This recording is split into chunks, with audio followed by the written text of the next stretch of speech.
What if there's not good emotions and bad emotions? What if they're just emotions, right? And so what that invited me into is starting to do parts work, starting to do shadow work, which for me has been such a game changer, is learning how to commune with and love on parts that sit within me.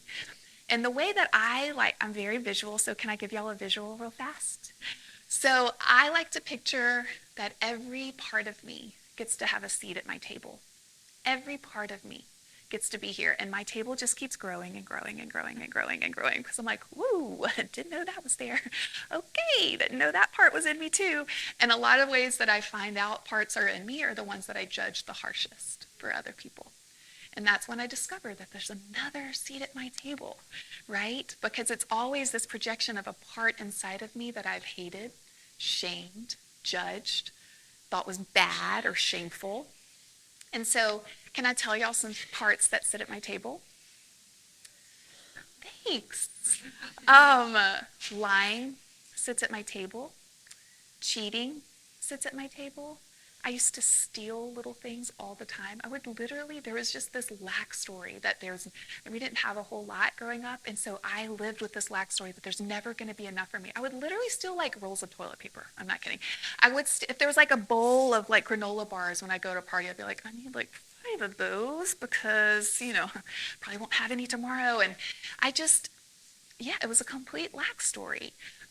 Jealousy sits at my table. Insecurity, dear God, fear sits at my table. Shame, control. Didn't even know I was controlling until a few years ago. And I'm like, whoa, poor past partners. Had no idea.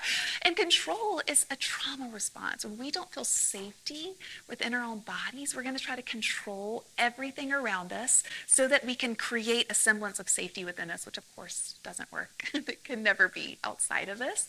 And it's so human, right? It's so human to do that. My God.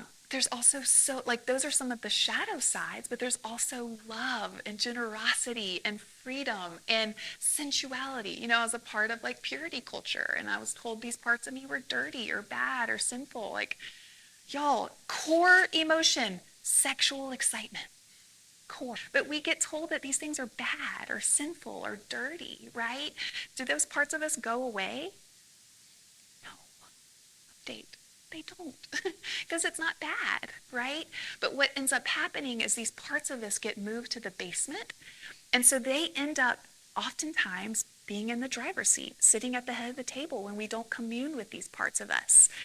And so what's so beautiful when you learn how to commune with these parts, I'm in love with this woman named Tara Brock. She's been a big teacher for me, and she teaches this practice called RAIN, which stands for recognize, allow, inquire, and nurture. So when a part comes up that you've hated or been disgusted by, so let's say jealousy comes up, right? Just so human. It's just that lack story that there's not enough for me, that they get to have this thing and I don't. The first thing you get to do is just recognize it's here. What if you just came and invited it to come sit with you? It's a part. It doesn't have to define you. It's not who you are. It's just a part. It's a piece of you. So inviting it to come sit here. A is allowing it to be there. I is inquiring. That's when we get to feel it. Where do I feel jealousy in my body? Where do I feel it? What does it feel like? Is there a color? Is there a shape? Is there a temperature? Is there a size? Is there a time that I remember feeling this and another time?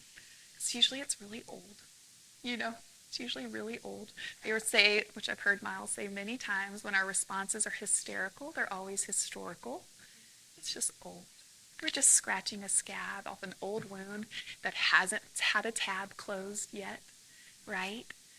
It's so human. But what usually happens is we see these parts come up, and then we become our own second wound. They call it the second arrow, because then we traumatize ourselves because we shame ourselves for being freaking human.